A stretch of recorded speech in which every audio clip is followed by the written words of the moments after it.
눈이 쉽게 피로해지고 시야가 흐려지며 작은 글씨조차 불편해지는 순간들. 건조함과 통증은 어느새 일상의 집중력까지 떨어뜨립니다. 하지만 눈의 이상은 단순한 노화나 피로만의 문제가 아닐 수 있는데요. 지금 여러분의 눈은 건강하십니까? 안경 쓰면은 늘 안경을 올려 닦아야 될 정도로 줄줄 흘렀어요. 조금 나오는 게 아니고 아침에 일어나도 막 눈물이 주룩주룩하고. 평강도 빛도 그렇고 바깥에 나가가지고 빛도 그렇고 눈이 따가워가지고 이 빛을 볼 수가 없어요. 저는 아프다기보다도요, 앞이 잘 안 보였어요. 한쪽은 녹내장, 한쪽은 한반변성. 안구 건조증과 녹내장, 눈의 피로와 반복되는 충혈까지 현대인의 눈은 끊임없는 자극 속에 놓여 있습니다. 한의학에서는 이러한 안과 질환을 눈 자체의 문제로만 보지 않고 몸속 장부의 균형이 무너질 때 그 변화가 눈으로 나타난다고 해석합니다. 그래서 치료 역시 몸 전체 흐름을 함께 살피는 과정으로 이어지는데요. 오늘은 김정희 원장과 함께 안과 질환의 한의학적 치료법에 대해 자세히 알아보도록 하겠습니다.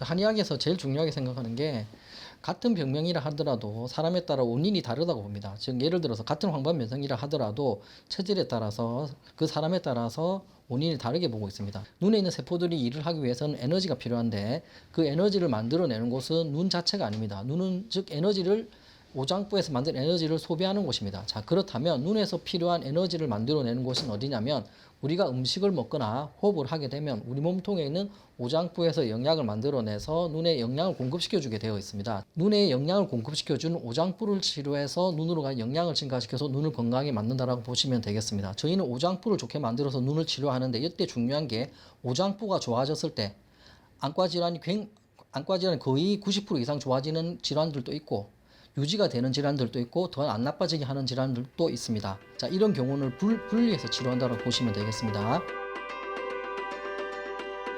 대기실에 앉아 조용히 진료 순서를 기다리는 박순자 어머니.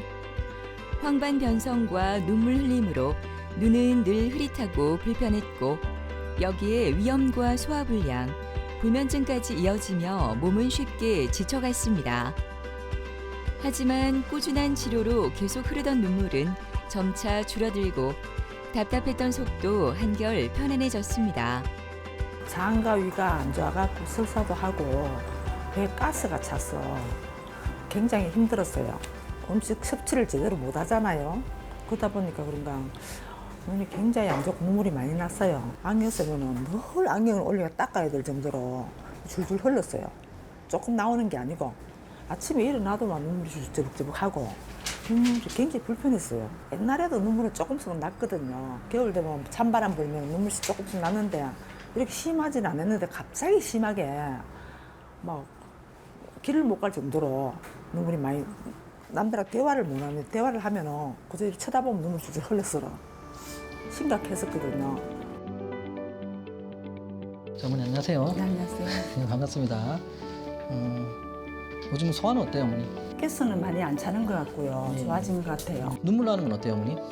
눈물도 많이 좋아졌어요. 날씨가 또 바람이 많이 불고 찬바람이 불면 조금 그런 게 있는데 요즘 날씨에는 괜찮아요. 아, 괜찮아졌네요. 예. 그리고 이 검사를 봤을 때 제가 보면은 이게 처음이거든요. 큰 뭐 100% 완전히 맑아질 수는 없어요. 민시 세포가 죽은 상태에서 봤기 때문에. 근데 여기서 보면 여기 가운데 여기 전체적으로 가운데가 좀 맑아지지 않습니까? 어머니? 여기가 약간 좀 요랬는데 여기가 가장 맑았어요. 여기가 주위가 좀 많이 어두웠거든요. 근데 여기 가운데 맑았던 게 더 넓어졌지 않습니까? 어머니? 여기가 좀 넓어졌죠, 이렇게. 그래서 수치를 보더라도 처음에는 정확도인데 이게 64%에서 72% 높아졌잖아요. 64에서 70% 높아졌고 그다음에 MD 수치가 제일 중요한데 이게 평균을 낸 건데 마이너스 10.35였어요. 그렇죠. 근데 이게 마이너스 8.5입니다. 그래서 거의 한 1.78 정도는 좋아졌다고 보시면 된다고 보시면 돼요. 몸이 건강해지면서 눈이 맑아지는 것만큼 더 좋은 방법이 없어요. 어머니. 이게 정말 가장 이상적인 치료 과정이라고 보시면 돼요. 점점 좋아질 거예요. 치료 좀 더 해야 됩니다. 아직까지. 알겠습니다. 감사합니다. 예. 예. 자, 박순자님 같은 경우에는 자, 안과 질환으로 내원하셨는데 안과 질환 중에서 주 병은 무엇이었냐면 일단은 망막에 해당되는 황반이 약해져서 황반 변성을 오셨고 그 다음에 각막에 있는 눈물샘과 기름샘의 기능이 문제가 생겨져서 눈물 흘림증으로 이 두 가지 병을 동시에 가지고 내원을 하셨습니다. 황반 변성은 눈 안쪽 망막 중심부인 황반에 이상이 생겨 시야가 흐려지거나 사물이 찌그러져 보이는 질환으로 초기에는 단순한 노안처럼 느껴질 수 있지만 진행되면 시력 저하로 이어질 수 있어 꾸준한 관리와 치료가 중요합니다. 황반 변성이 사실 실명되는 원인 1, 2등을 다룰 정도로 현대인들에게는 굉장히 심각한 병이라고 생각하시면 되는데 황반 변성이 어떤 병이냐면 사실 굉장히 단순한 병입니다. 우리 눈에 보면 황반이라는 곳이 있거든요. 근데 자, 이 말 그대로 이 황반의 변성이 일어난 겁니다. 자, 근데 이 황반의 변성이 일어나면 왜 실명까지 갈 수가 있냐면 자, 우리가 사물을 보려면 사물을 볼 수 있게 한 세포가 있어야 됩니다. 그 세포를 뭐라고 하냐면 시세포라고 하는데 이 시세포가 다른 곳에 있는 것이 아니라 황반에만 있습니다. 즉 황반이라는 곳은 어떤 곳이냐면 우리 눈에서 가장 중요한 시세포가 모여 있는 곳이에요. 자, 그럼 황반 변성은 뭐냐? 이 황반에 있는 시세포들이 여러 가지 원인으로 인해서 퇴화되거나 손상을 받게 되어서 황반에 있는 시세포가 죽게 되어서 시력이 떨어지게 되고 심하게는 실명되는 병이 황반 변성이라고 생각하시면 되겠습니다. 오장부에서 황반으로 가는 영양이 부족하게 되면 당연히 황반에 있는 시세포가 약해지는 것입니다. 자, 근데 이 오장부에서 눈으로 가는 대표적인 영양분이 뭐냐면 피예요. 피는 뭘 통해서 가냐면 혈관을 통해서 가게 됩니다. 자, 그런데 오장부에서 만들어진 혈액이 황반으로 60%밖에 못 가게 된다면 황반 변성이 생기게 되는데 이때 우리 눈은 너무나 잘 만들어져 있기 때문에 스스로 황반을 보호하려고 합니다. 자, 어떤 식으로 보호하려고 하냐면 자, 세포가 다 죽으면 실명된다고 했지 않습니까? 그래서 황반은 실명되지 않기 위해서 스스로 살기 위해서 노력을 하는데 어떻게 하냐면 첫 번째로 하는 것이 뭐냐면 자기 스스로가 더 많은 혈액을 공급받으려고 합니다. 자, 그러면 어떻게 하냐면 혈액은 아까 전에 오장부에서 만들어진 혈액은 피를 통해서 간다고 했지 않습니까? 자, 그런데 혈관이 한 개일 때보다 네 개일 때 더 많은 피가 가지 않습니까? 그래서 황반은 스스로 혈관을 많이 만들어냅니다. 자, 여기서 문제가 발생할 수가 있습니다. 자, 혈관이 생김으로 인해서 황반으로 더 많은 영양이 가서 황반에 있는 시세포는 튼튼해질 수 있겠지만 이 신생혈관이 문제를 일으킬 수가 있는데 어떤 문제를 일으키냐면 일단 급하게 새로 만들어낸 혈관이기 때문에 굉장히 약할 수밖에 없어요. 혈관이 팽창하다 보면 혈관에 있는 수분들이 물이나 혈장 성분들이 밖으로 빠져나올 수가 있습니다. 혈관에 있는 물이 빠져나오게 되면 황반이 붓게 되어 있어요. 자, 그리고 황반이 붓게 되면 원래 황반이라는 것은 이렇게 어떻게 보면 좀 평평해야 되는데 평평하거나 움푹 들어가 있어야 되는데 이렇게 부풀어 오르게 되면 화면이 찌그러져 보이지 않습니까? 즉 황반이 만들어낸 신생혈관에서 물이 새어나옴으로 인해서 황반이 붓게 되게 되면 황반이 이렇게 붓게 되게 되면 사물이 찌그러져 보이는 대표적인 황반 변성 증상이 생길 수가 있습니다. 자, 박순자님 같은 경우에는 황반 변성으로 내원하셨는데 황반 변성은 아까도 설명드렸듯이 오장부에서 황반으로 가는 영양이 부족해서 생기는 병입니다. 그러면 오장부 중에서 어디가 안 좋아서 황반으로 가는 영양이 부족한지를 찾아내야 됩니다. 자, 그래서 이분이 오장부 중에서 어디가 안 좋은지를 진단을 통해서 봤을 때 이분 같은 경우에는 가장 안 좋은 곳 중에 하나가 바로 위였어요. 그러니까 위축성 위염도 있으셨고 소화불량도 너무 심하셨습니다. 자, 그리고 소화가 안 되고 그리고 체질적으로 봐서 태음인이셨어요. 태음인 같은 경우 피가 좀 탁하다 보시면 됩니다. 그렇다 보니까 기로도 많이 느끼셨고 소화불량이 있으셨습니다. 그래서 이분 같은 경우에는 위를 좋게 만들고 태음인 치료 자체가 피를 맑게 만드는 치료이기 때문에 간을 좋게 만들고 혈액순환을 잘 되게 만들고 피를 맑게 만들어서 황반으로 가는 영양을 증가시키는 치료를 했다고 보시면 되겠습니다. 오늘도 침 치료를 받는 박순자 어머니. 한의학에서는 눈의 건강이 단순히 눈에만 국한된 문제가 아니라고 보는데요. 침 치료는 눈의 불편함을 줄이는 동시에 답답했던 소화 기능을 회복하는 데 초점을 맞춥니다. 몸이 편안해질수록 눈도 한결 가벼워지고 숙면을 방해하던 불편함 역시 조금씩 좋아지고 있는데요. 이렇게 차곡차곡 쌓여가는 회복의 변화는 일상 속 작은 활력으로 이어지고 있습니다. 잠도 좀 오고 눈물도 많이 좋아지고 가스가 첫째 없어지더라고요. 내장이 안 좋으니까 혓바닥이 백태가 하얗게 끼잖아요. 그게 싹 좋아지더라고요. 지금도 좀 입 마른 건 있는데 백태 끼는 이게 깨끗해지더라고요. 그러니까 이거 이제 혈액이 있다 이래갖고 보름을 매일 오고 그 다음부터는 이틀에 한 번씩 지금까지 거의 안 빠지고 왔습니다. 송기현 아버님에게 하루하루는 좁아지는 시야와의 힘겨운 사투였습니다. 오른쪽 눈은 이미 시력을 거의 잃은 상태고 남아있는 왼쪽 눈마저 녹내장으로 시야가 점점 좁아지고 있는데요. 한 걸음을 옮기는 일조차 늘 긴장의 연속이었고 어지럼증과 만성 피로는 그의 일상을 더욱 무겁게 만들었습니다. 저는 아프다기보다도요, 앞이 잘 안 보였어요. 한쪽은 녹내장, 한쪽은 한반변성. 6년 전부터 큰 병원은 다 다녀봤는데 한반변성은 뭐 가서 그렇게 나아지는 않고 녹내장도 그렇고 시야가 부여해요. 예, 안개 끼는 모양으로. 안녕하세요. 안녕하세요, 원장님. 지금 치료한 지가 그래도 1년 됐네요. 1년. 피곤한 건 많이 좋아졌죠. 체력적으로. 네네. 그렇죠. 작년 이맘때보다 지금이 더 체력 좋지 않나요? 훨씬 좋아졌어요. 그렇죠. 이게 중요해요. 체력이 좋아져야 돼. 예. 그래야 눈이 좋아질 수 있습니다. 오신 지 1년 됐지 않습니까? 네. 제가 그래서 맨 처음 검사한 거랑 비교를 좀 해드릴게요. 여기 네. 맨 처음 온 거고 이게 이제 중간이고 이게 최근에 찍은 건데 여기서 보면 제일 중요한 게 뭐냐면 딴 거 보기 어렵지 않습니까? 네. 까만 게 어쨌든 안 보이는 거고 네. 이걸 평균을 낸 경우 MD라는 거예요. 이거 VFI가 정확도거든요. 이게 네. 높을수록 좋습니다. 이 MD 수치가 맨 처음 왔을 때 작년 3월 달에는 마이너스 12.95였거든요. 아버님. 네. 그 중간에 이제 작년 연말쯤 됐을 때 한 마이너스 11.60으로 한 1.3 정도 좋아졌었거든요. 그리고 이제 올해 한 4월 달에 찍은 거 보면은 그렇죠. 이게 마이너스 8.73이에요, 어머니. 점점 떨어지고 있지 않습니까? 네. 이게 제일 좋은 거. 그러니까 이거 비교해 보시면은 네. 치료 과정이 잘 되고 있거든요, 아버님. 그러니까요. 예. 더 열심히 오세요. 예. 알겠습니다. 고맙습니다. 네. 자, 이분 같은 경우는 당연히 안과 질환으로 오셨는데 주증상 같은 경우는 황반변성과 녹내장이셨습니다. 특히 오른쪽 같은 경우는 황반변성이 심하시고 하셔서 오른쪽 눈 같은 거의 실명 상태, 90% 이상 보이지 않고 거의 사물을 분간할 수 없을 정도의 시력을 가지고 오셨고 왼쪽 눈으로만 생활을 하시는 분인데 왼쪽 눈도 시야 결손이 상당히 진행돼서 오신 아주 좀 어떻게 보면은 중증 환자라 안과 질환으로 따져서 가장 좀 중증 질환이라고 보시면 되겠습니다. 이분 같은 경우는 체질이 소양이셨고 특히 이분이 신장이 안 좋으셨어요. 그래 신장이 안 좋다 보니까 황반과 시신경으로 영양이 공급이 되지 못하셨던 겁니다. 그래서 이분 같은 경우는 신장을 좋게 하는 침 치료라든지 식이요법을 시켰다라고 보시면 되겠습니다. 즉 같은 황반변성이지만 사람마다 오장부가 다르고 오장부가 다르다 보니까 치료 방법도 완전히 달라진다가 가장 중요한 저희 한의원에서 가장 중요한 치료 방법이라고 생각하시면 되겠습니다. 한의학에서는 녹내장을 단순한 안압의 문제가 아니라 몸의 순환 저하와 장부 기능의 불균형으로 바라보는데요.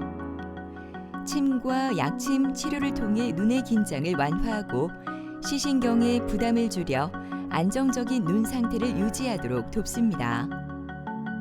눈에는 여러 가지 구조물이 있지 않습니까? 근데 각막도 있고 그다음에 유리체도 있고 그다음에 황반도 있고 시신경도 있는데 이 오장부에서는 시신경에만 영향을 보내주는 것이 아니라 오장부에서는 각막에도 보내주게 되고 시신경에도 보내주게 되고 그다음 황반에도 보내주게 되는 것입니다. 자, 그럼 오장부 기능이 떨어지게 되면 한 군데만 영양 공급이 안 되는 것이 아니라 다 같이 공급이 안 되는 경우가 많아요. 그렇기 때문에 망막 질환이 있으신 분들 같은 경우는 황반변성과 녹내장이 같이 오는 경우도 많이 있습니다. 사실은 그 이유는 뿌리가 같기 때문이에요. 예를 들면 나무에 뿌리가 병이 들면 가지가 하나만 병이 드는 것이 아니라 여러 가지가 동시에 들지 않습니까? 뿌리를 보지 않게 되면 가지를 따로따로 치료해야 돼요. 황반변성 따로 치료하고 녹내장 따로 치료하지만 뿌리를 볼 수 있게 되면 황반도 튼튼해지고 시신경도 동시에 튼튼해진다라고 보시면 됩니다. 김정희 원장은 송기현 아버님의 체질과 현재 몸 상태를 고려해 사상 정침 치료를 진행합니다.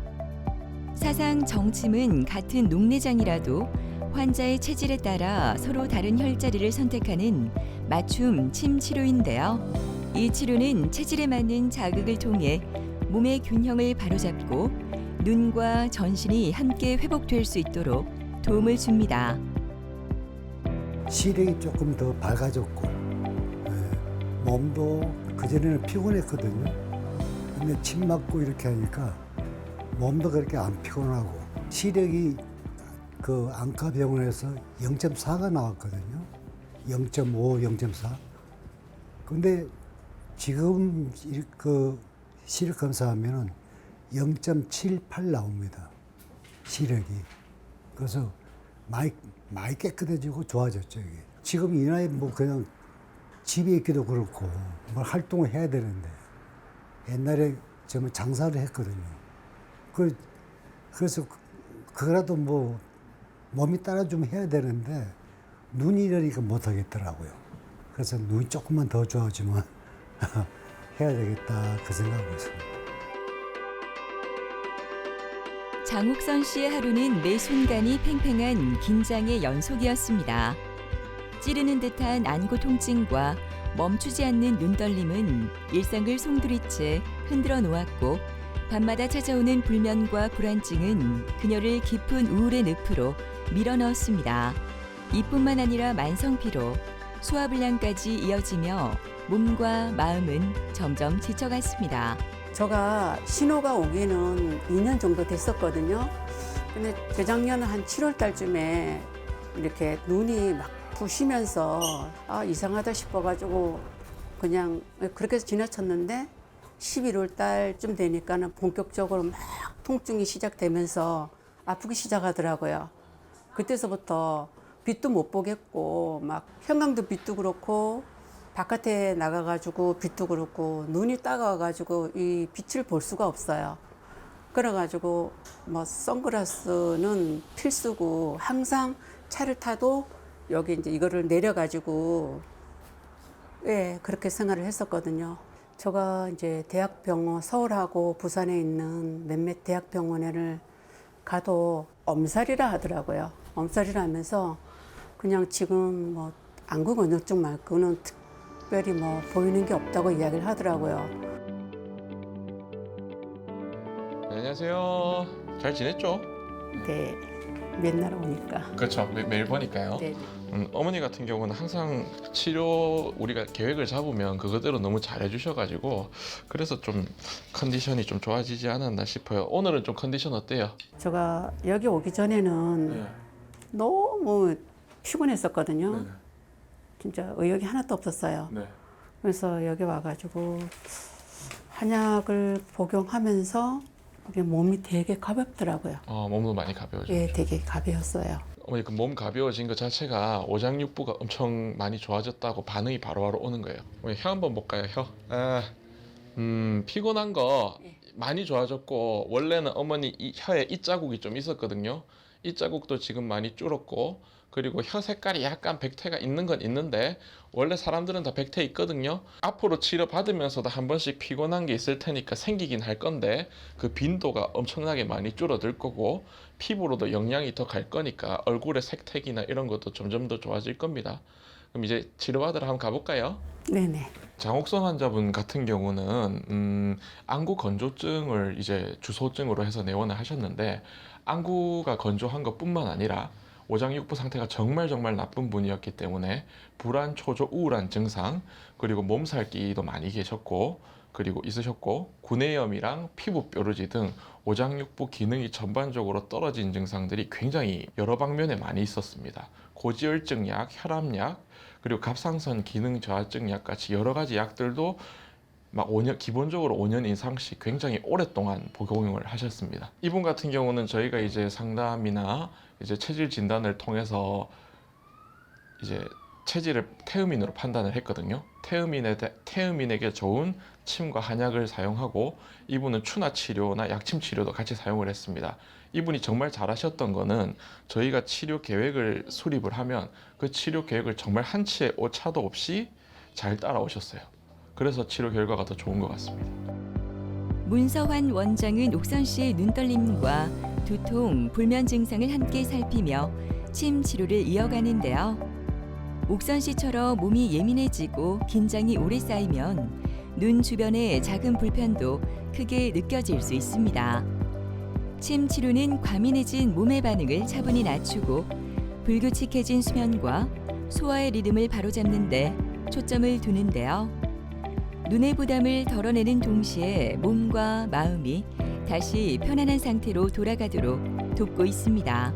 우리 몸에 안과 질환이 나타나는 이유는 오장육부가 약해서 그런 거잖아요. 근데 오장육부가 약한 게 눈만 딱 나쁘게 하는 게 아닙니다. 오장육부가 나쁠 때는 우리가 이제 몸의 에너지를 100만큼 써야 되는데 60밖에 없으면 40만큼 더 쓰는 일도 가끔 있거든요. 근데 그만큼 몸이 상해요. 그리고 60밖에 없으니까 사람을 집에 들어가서 쉬게 하기 위해서 우리의 뇌가 우울하고 불안하고 초조한 걸 만들어요. 그게 없으면 사람은 계속 다니면서 에너지를 쓰고 다닐 거니까. 그래서 생기는 감정이 불안하고 우울하고 초조한 건데 그거를 무시하고 계속 다니시니까 몸이 상한 거죠. 그러니까 불안, 초조, 우울한 게 더 생겼던 거고, 구내염이나 피부 뾰루지 이런 것도 전신적으로 영양이 다 가야 되는데 영양이 가지 못하니까 구내염 같은 경우는 특히 우리 몸 안에 있는 내재된 레트로바이러스나 바이러스가 면역력 떨어질 때 올라오는 거거든요. 면역력이 떨어져 가지고 올라오는 증상도 있는 거고, 피부로 영양도 덜 가니까 피부 뾰루지도 생기는 거예요. 그러니까 뿌리에 문제가 생기니까 가지가 한두 개가 아니라 여러 가지 가지가 동시에 무너지는 거죠. 당연히 고지혈증, 혈압, 기능 저하, 갑상선 문제 생기는 거, 이 정도 생겼으면 엄청나게 오장육부가 많이 무너진 상태라고 보면 됩니다. 오장육부를 건강하게 하는 제일 좋은 학문은 사상의학이라 생각하거든요. 오장육부가 좋아진다고 해서 잘린 팔이 자라나거나 그러진 않아요. 안 되는 거는 안 되는 건데, 오장육부를 통해서 치료할 수 있는 질환들은 정말 다양하고 우리가 생각한 것보다 훨씬 많거든요. 그렇기 때문에 오장육부를 치료하면 대부분 많은 만성 질환들이나 해결하지 못할 거라고 생각했던 문제들을 한 번에 잡을 수 있는 계기가 많이 됩니다. 그전에는 어디 외출하다가도 그냥 집에 들어와야 돼요. 그 인공 눈물하고 그 약을, 3가지 약을 안 가지고 가면 생활이 안 됐었어요. 그래가지고 할 수 없이 조금 멀리 갈 때는 그 약국에서 그 일회용 눈물 약을 사서 그거 할 정도로 인공 눈물이 없었으면 되지를 않았었거든요. 지금은 아예 그 인공 눈물 약 그 3가지를 전혀 안 써요. 또 저도 너무 신기해요. 일단은 저 화장하는 걸 되게 좋아하거든요. 이렇게 좀 올 화장을 하고 싶어요. 아직까지 혹시라도 지금 이 정도까지 왔는데 또 이렇게 화장을 해가지고 또 눈에 또 안 좋을까봐 이제 조금 시간을 좀 많이 두고 완전히 내가 이 정도면 되겠다 싶을 때 그때는 이제 자유롭게 하고 싶어요. 국민보건에 보면 비록 같은 병명이라 하더라도 사람에 따라 오장부가 다르기 때문에 치료 방법이 달라야 된다고 적혀져 있습니다. 자, 이 조문이 너무나도 제가 생각에 뛰어난 조문인 게 뭐냐면, 어떤 병을 볼 때는 그 병 자체를 보는 것이 아니라 그 병의 뿌리를 보라는 개념입니다. 내가 눈이 안 좋다는 소리는 내가 혹시나도 오장부 중에서 뿌리가 병이 들었지 않았을까 한 번씩 생각해 보셔야 돼요. 가지가 싫었다고 해서 가지만 쳐다보는 것은 사실은 좋은 방법이 아닐 경우가 더 많고, 원인을 알지 못하는 경우도 너무나도 많습니다. 가지가 병이 들었다고 해서 가지를 보는 것은 다시 어떻게 보면은 하수의 방법이라 보시면 돼요. 보이지 않는 뿌리가 병이 혹시 든 게 아닐까 싶어서 뿌리를 살펴보게 된다면 훨씬 더 치료율이 높아지고 자연의 이치에 맞는 치료 방법이 아닐까 개인적으로 생각해 봅니다. 몸의 건강은 어느 한 부분만으로 이루어지지 않습니다. 몸과 마음이 보내는 작은 신호에 귀 기울이고 자신을 돌보려는 관심이 쌓일 때 건강한 삶도 함께 이어지지 않을까요?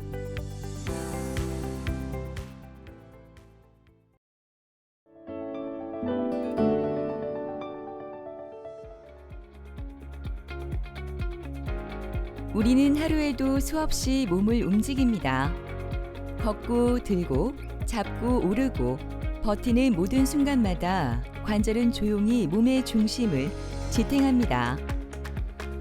하지만 무릎의 뻑뻑함, 어깨의 묵직한 통증, 팔꿈치의 찌릿한 불편감처럼 작은 신호는 어느 날 일상의 움직임을 바꾸기 시작합니다. 모바일 올라갈 때 팽개를 갈 때 잘 크게 표가 안 나고, 좀 위로 올라갈 때도 이제 좀 무리가 올 때는 그런 게 조금 느껴지더라고요. 근데 아프지는 통증은 그게 안 하는데 그럴 때 상당히 불편함이 좀 많이 있어요. 뭐라 해야 되지? 이 뼈가 너무 아팠어요. 뼈가. 그래서 어디 살짝만 부딪혀도 너무 아팠거든요.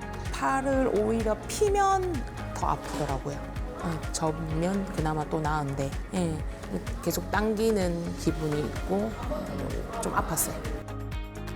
관절 통증은 처음부터 심한 통증으로 찾아오기보다 뻣뻣함이나 걸리는 느낌, 당기거나 힘이 빠지는 듯한 작은 불편감으로 시작되는 경우가 많습니다. 처음에는 잠깐 쉬면 괜찮아질 것으로 생각하지만 같은 움직임이 반복되고 불편함을 참고 지내는 시간이 길어질수록 관절과 주변 조직의 부담은 조금씩 커질 수 있는데요. 관절 질환은 단순히 나이 때문만이 아니라 일하는 방식, 생활 습관, 과거의 부상에 따라 통증의 원인과 치료 방향도 달라집니다. 그래서 최근에는 무조건 수술을 먼저 생각하기보다 정확한 진단을 통해 통증의 원인을 찾고 남아있는 관절 기능을 최대한 지키는 비수술 치료에 주목하고 있는데요. 오늘은 유재흥 원장과 함께 관절 질환의 비수술 치료법에 대해 자세히 알아보도록 하겠습니다.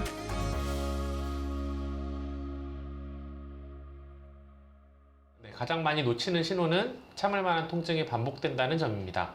무릎은 계단을 내려갈 때, 의자에서 일어날 때, 오래 걷고 난 뒤에 통증이나 붓기가 반복될 수 있습니다. 팔꿈치는 물건을 들거나 병뚜껑을 돌릴 때 바깥쪽 통증이 생기다가 쉬면 좋아지는 경우가 많습니다. 문제는 이런 증상이 반복된다는 것입니다. 관절과 힘줄 질환은 작은 신호가 쌓이면서 진행될 수 있기 때문에 참을 만한가 보다 계속 반복되는가를 보는 것이 중요합니다. 크게 수술적 치료와 비수술적 치료로 나눌 수 있습니다. 손상이 심하고 일상생활이 크게 제한되며 비수술 치료에도 호전이 부족하면 수술을 고려합니다. 하지만 초기나 중기에는 약물, 물리치료, 도수치료, 운동치료, 보조기, 주사치료 같은 비수술적 치료를 먼저 시도할 수 있습니다. 무릎 관절염에서는 카티프로 같은 주사치료, 팔꿈치 힘줄 손상에서는 PRP 같은 치료가 선택지가 될 수 있습니다. 최근에는 자기 관절과 힘줄을 오래 보존하려는 환자분들이 많아지면서 비수술 치료에 대한 관심이 커지고 있습니다. 가장 큰 이유는 환자분들의 목표가 달라졌기 때문입니다. 예전에는 통증을 오래 참다가 마지막 단계에서 수술을 선택하는 경우가 많았다면 요즘은 통증을 줄이면서 운동, 일, 취미생활을 계속하고 싶어 합니다. 또 검사와 재활, 주사치료가 발전하면서 환자 상태에 맞게 더 세밀한 비수술 치료를 선택할 수 있게 됐습니다. 물론 수술이 필요한 시기는 분명히 있지만 아직 보존 가능한 단계라면 비수술 치료로 통증을 조절하고 기능을 회복하는 것이 중요한 목표가 됩니다. 초여름의 공기가 조금씩 짙어지는 아침. 조금은 한산한 병원 대기실에 박상태 씨가 앉아 있습니다. 선박 관련 일을 하며 오랜 시간 바다 위에서 생활해온 그는 5, 6년 전부터 오른쪽 무릎에 뻑뻑한 느낌이 이어져 생활에 불편을 겪어왔습니다. 과거 무릎을 다쳐 수술을 받은 뒤로는 움직임도 예전처럼 부드럽지 않았다고 하는데요. 집 근처에서 조금씩 걷다 보면 통증보다 먼저 느껴지는 것은 무릎 안쪽의 둔한 불편감이었다고 합니다. 4, 5년 전부터 조금씩 안 좋았는데 이번에 많이 움직이니까 무릎이 좀 안 좋도록 그랬어. 고바위로 올라갈 때 팽개를 갈 때는 잘 크게 표가 안 나고 좀 위로 올라갈 때도 이제 좀 무리가 올 때는 그런 게 조금 느껴지더라고요. 걷는데 약간 소리가 아프지는 통증은 그게 안 왔는데 그럴 때 상당히 불편함이 좀 많이 있었죠. 예, 아버님 잘 지내셨습니까? 네. 일주일 만에 뵀습니다. 네, 일주일 만에 뵀는데 지금까지 주사를 2번 맞았는데 오늘 마지막 주사 맞는 날이거든요. 처음 통증 한 10점 정도로 한다면 지금 몇 점 정도 돼요? 지금은 많이 좋았어요. 한 1점, 2점 이 정도인가요? 아주 많이 좋아졌죠. 많이 없어진 것 네, 같죠. 오늘 이제 마지막 주사 맞으시면 더 통증이 좋아질 걸 생각을 하거든요. 네. 그리고 다음 주에 경과를 확인을 해보고 통증이 얼마나 줄어들었는지 확인을 한 다음에 저희가 이제 보존적 치료 계속 진행을 하도록 할게요. 이거 맞고 나면은 또 중간에 또 시간 하면 또 다시 또 주사를 맞아야 되는지 그런 거 저희가 세 번에 한 번 맞는 걸 세트로 해서 6개월에 한 번씩 맞게 하는데요. 6개월 후에 이제 똑같은 주사를 맞으실 거예요. 근데 중간에라도 만약에 아프시거나 더 통증이 좀 심해지거나 하시면 다시 내원을 하시면 저희가 이제 다른 주사나 아니면 약을 좀 더 챙겨드릴 수 있을 것 같아요. 근데 거의 대부분의 환자분들이 6개월마다 맞는 것 정도로 관리가 잘 되세요. 예, 그래서 언제든지 아프시면 내원하시면 돼요.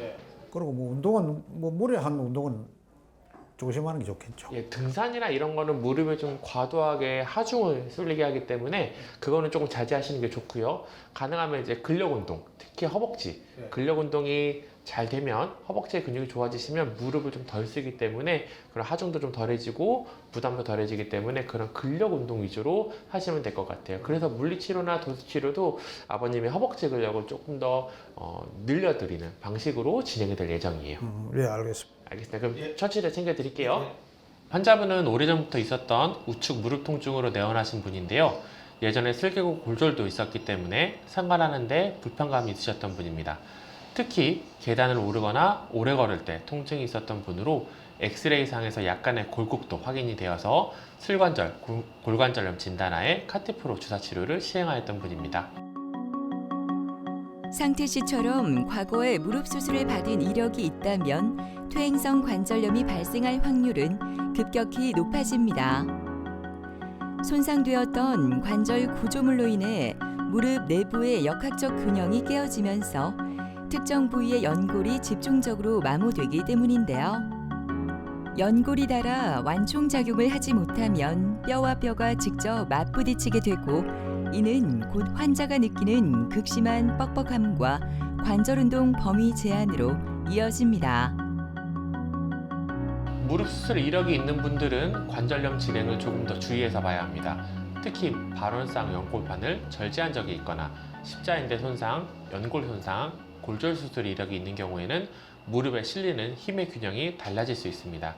이 환자분은 과거에 슬개골이 골절된 이력이 있었습니다.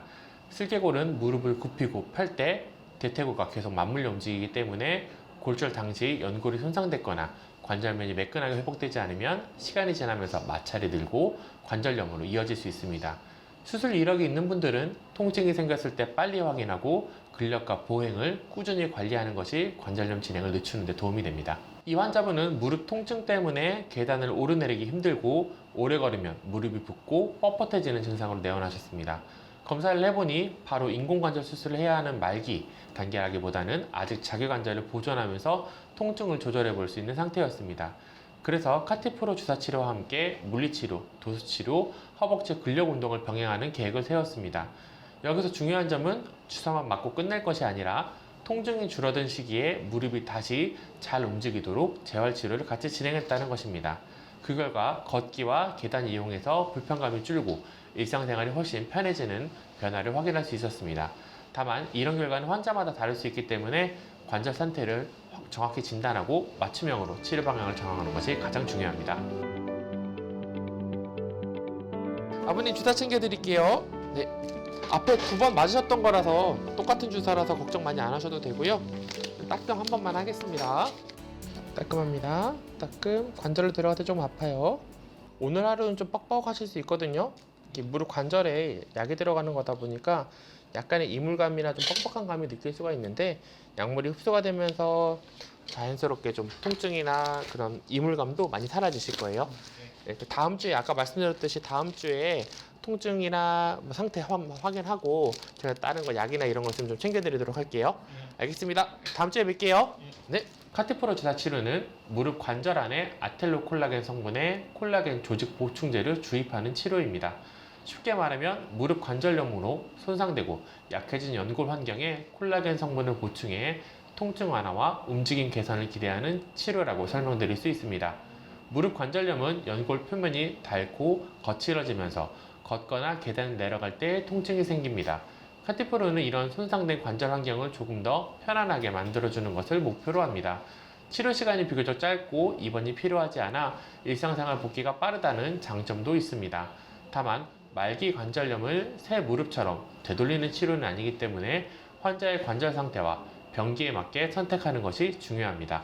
환자분들이 흔히 말하는 연골 주사는 보통 히알루론산 주사를 의미합니다. 히알루론산 주사는 관절 안에 윤활 작용을 도와주는, 쉽게 말해 무릎의 윤활유를 보충해주는 치료라고 설명할 수 있습니다. 반면 카티프로는 아텔로 콜라겐 성분의 콜라겐 조직 보충제로서 연골 주사가 관절액의 윤활과 마찰 감소에 초점을 둔다면, 카티프로는 손상된 연골 환경에 콜라겐 성분을 보충해 통증과 기능 개선을 기대하는 치료라고 볼 수 있습니다. 어느 하나가 무조건 더 좋다기보다는 환자의 관절염 단계, 통증 양상, 붓기 여부, 기존 주사 치료 반응에 따라 선택이 달라집니다. 중요한 것은 내 무릎 상태에 어떤 주사가 맞는가를 정확히 판단하는 것입니다. 카티프로 주사 치료가 끝나고 치료실로 이동하는 상태 씨. 오늘은 도수 치료가 그를 기다리고 있습니다. 카티프로 주사 치료가 무릎 관절 안의 환경을 개선하는 치료라면, 도수 치료는 무릎을 둘러싼 근육과 관절의 움직임을 함께 살피는 과정입니다. 상태 씨처럼 과거 무릎 수술 이력이 있는 경우 통증이 크지 않더라도 관절 주변 근육이 굳거나 움직임의 균형이 달라질 수 있는데요. 치료사는 무릎의 가동 범위와 다리 전체의 정렬 상태를 확인하며 굳어있는 조직을 풀고 무릎이 더 자연스럽게 움직일 수 있도록 돕습니다. 이는 단순히 아픈 부위만 보는 것이 아니라 걷고 서는 동작까지 함께 회복해가는 치료입니다. 무릎 관절염은 단순히 연골만의 문제가 아닙니다. 통증이 생기면 환자분들은 무릎을 덜 쓰게 되고, 그러면 허벅지 근육이 약해지고 걷는 자세가 바뀌고 무릎에 실리는 힘이 한쪽으로 더 몰리게 됩니다. 이런 상태가 반복되면 주사 치료로 통증이 줄어도 다시 아파질 수 있습니다. 도수 치료는 굳어있는 관절과 주변 근육을 풀어주고 무릎이 잘 움직일 수 있도록 도와주는 치료입니다. 또 무릎뿐만 아니라 엉덩관절, 발목, 골반 정렬까지 함께 보면서 무릎에 가는 부담을 줄이는 데 도움을 줍니다. 주사치료와 물리치료를 같이 했을 때의 장점은 서로 역할이 다르다는 데 있습니다. 주사치료는 통증을 줄이고 관절 안의 불편감을 완화해서 환자분이 움직일 수 있는 기회를 만들어줍니다.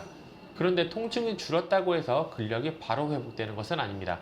이때 물리치료, 도수치료, 운동치료를 병행하면 허벅지 근육과 엉덩이 근육을 강화하고 무릎에 가는 부담을 줄이는 방향으로 회복을 도와줍니다. 쉽게 말하면 주사치료가 통증의 브레이크를 풀어주는 역할이라면, 재활치료는 무릎이 다시 안전하게 움직이도록 길을 잡아주는 역할입니다. 그래서 두 치료를 함께하면 통증 완화뿐 아니라 걷기, 계단, 일상생활 기능 회복에 더 좋은 시너지를 기대할 수 있습니다.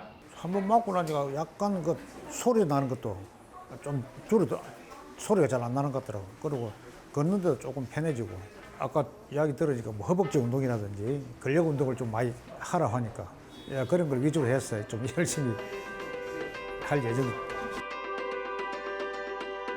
미용실을 운영하는 선아영 씨에게 손과 팔은 하루 대부분을 함께하는 중요한 도구인데요.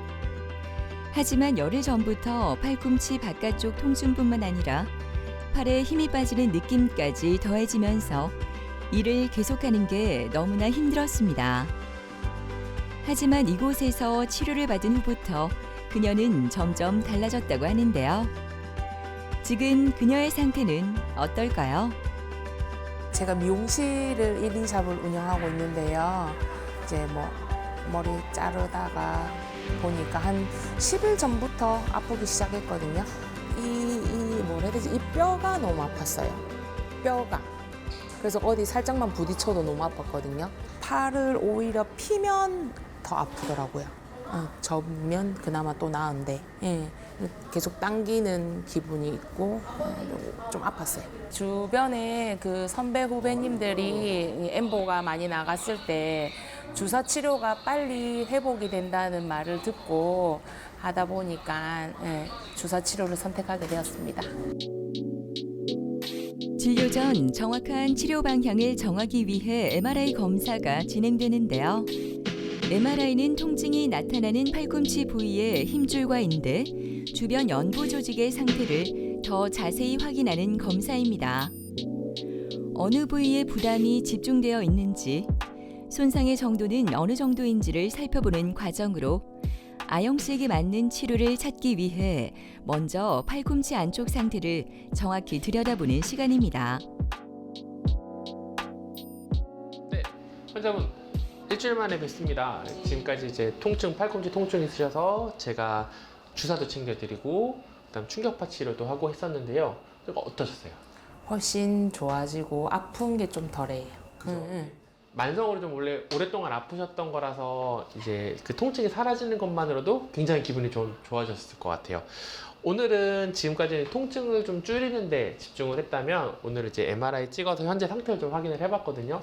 역시나 안 좋아요. 안 좋은 게 어떤 게 안 좋냐면 약간의 염증도 아직 있고 불편한 게 있으실 것 같아요. 이게 까만 부위가 인대인데요. 여기 끝에가 약간 이렇게 하얗게 돼 있죠. 이런 것들이 약간 염증도 있고 그만큼 손상이 좀 많이 가 있다는 거거든요. 그래서 오늘은 통증 치료는 이제 거의 다 끝났기 때문에 이제 이런 이제 관리하는 차원에서 이제 PRP라는 주사를 맞을 거예요. 혈소판을 농축을 시켜서 인대나 이런 것들을 좀 강화시켜주는 그런 치료를 할 거거든요. 그래서 자가 치료를 하는 거니까 굉장히 좀 효과도 좋고 재생도 좀 빨리 될 수 있게 도와드리는 역할을 할 거예요. 주사가 조금 따끔할 수는 있습니다. 주기적으로 이렇게 맞아주면 좋나요? 주기적으로 맞으시는 분들이 있는데요. 보통은 한두 번 정도 맞으시면 대부분 많이 좋아지세요. 그래서 일단은 한 번을 맞아보고 다음 주에 경과를 보고 어떨지 한번 확인을 좀 해보는 게 중요한 것 같습니다. 알겠습니다. 알겠습니다. 그러면 피 뽑고 제가 첫 치료해서 주사 드리도록 할게요. 감사합니다. 네. 환자분은 하루 종일 가위질과 드라이기 사용을 반복하다 보니까 오른쪽 팔꿈치 바깥쪽에 통증이 생겼습니다. 처음에는 참을 만한 정도였지만 머리를 손질하거나 물건을 들 때 통증이 심해지고 팔에 힘이 빠지는 느낌까지 생기면서 업무에 어려움이 커졌습니다. 외측 상과염은 테니스 엘보우라고도 하지만 꼭 운동선수에게만 생기는 병은 아닙니다. 이 환자분처럼 손목과 팔꿈치를 반복적으로 쓰는 직업에서도 흔히 생길 수 있습니다. 이 환자분도 단순한 근육통으로 생각하고 버티다가 업무와 일상생활에 지장이 생기면서 병원을 찾게 되셨습니다. 진찰과 검사를 통해 팔꿈치 바깥쪽 힘줄에 반복적인 부담이 쌓인 외측 상과염으로 진단했습니다. 처음에는 통증을 줄이고 염증 반응을 가라앉히기 위해 약물 치료와 주사 치료를 먼저 시행했습니다.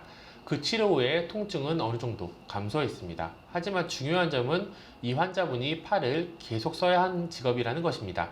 미용 일을 하려면 가위질, 드라이기 사용, 손목을 돌리는 동작을 피하기가 어렵습니다. 그래서 단순히 아픈 것을 잠깐 줄이는 것만으로는 부족할 수 있습니다.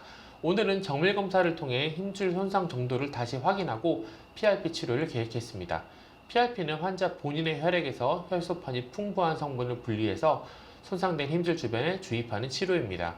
치료의 목표는 통증 완화와 기능 회복입니다. 그리고 PRP 치료 후에도 팔꿈치를 무리하게 쓰지 않도록 조절하고 스트레칭과 근력 운동을 병행해야 치료 효과를 더 잘 유지할 수 있습니다.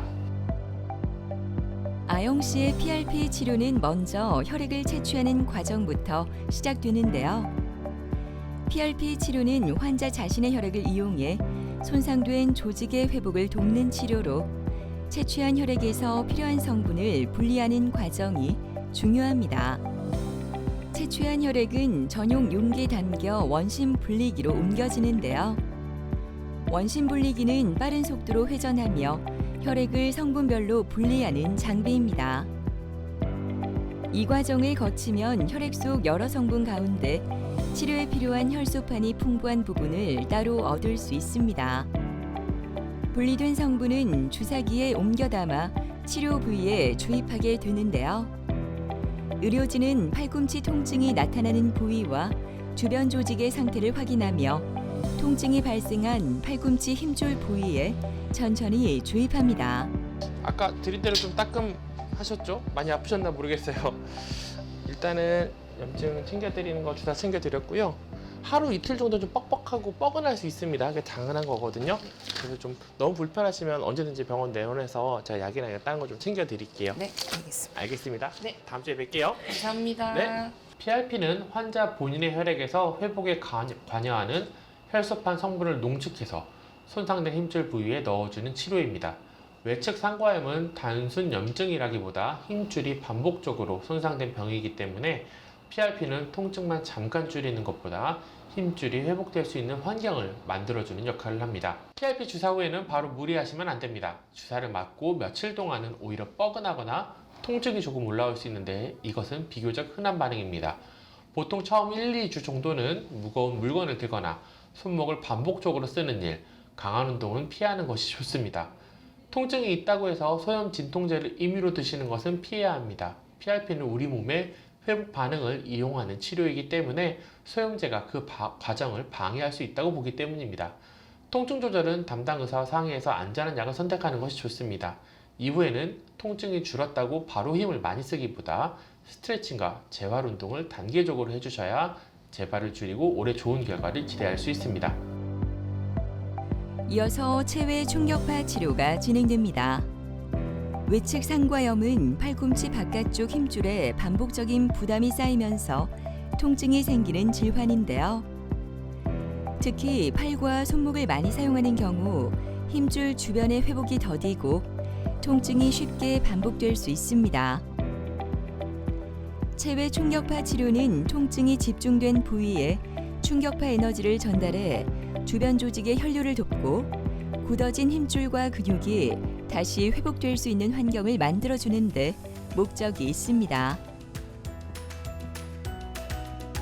치료를 마친 뒤 아영 씨는 다시 미용실로 돌아와 일을 하고 있습니다. 드라이기를 들고 팔을 움직이는 익숙한 동작이지만 얼마 전까지만 해도 팔꿈치 통증 때문에 쉽지 않았던 일입니다. 반복되는 손목과 팔의 움직임은 헤어 디자이너에게 피할 수 없는 일이기에 통증을 참고 넘기는 대신 정확한 원인을 확인하고 치료를 시작했는데요. 그 결과 다시 손끝의 감각을 살려 손님의 머리를 정성스럽게 손질할 수 있게 돼 얼마나 다행인지 모릅니다. 통증이 좀 없고요. 좀 뻑뻑했었거든요. 그런 부분이 조금 많이 없어진 것 같아요. 처음 맞았을 때는 진짜 맞고 하나도 안 아팠어요. 제가 이제 계속 관리를 잘 해가지고 미용 생활을 오래 하고 이제 손님들한테 좋은 서비스로 또 보답할 수 있었으면 좋겠어요. 주사보다 더 중요한 것은 주사 후의 관리입니다. 무리하지 않고 단계적으로 재활해야 치료 효과를 오래 유지할 수 있습니다. 모든 환자에게 같은 효과를 보장할 수는 없지만 오래가는 외측 상가염 환자라든가 슬관점, 골관절염 환자에서 수술 전 고려할 수 있는 의미 있는 비수술 치료 옵션입니다. 관절 질환은 한 번의 치료로 끝나지도 않습니다. 치료의 목표는 통증을 줄이는 것뿐만 아니라 남아있는 관절 기능을 지키고 다시 무리 없이 움직일 수 있도록 치료와 관리의 방향을 함께 찾아가는 과정인데요. 통증을 참고 버티지 말고 관절이 전하는 신호에 귀를 기울이고 관심을 가져보는 건 어떨까요?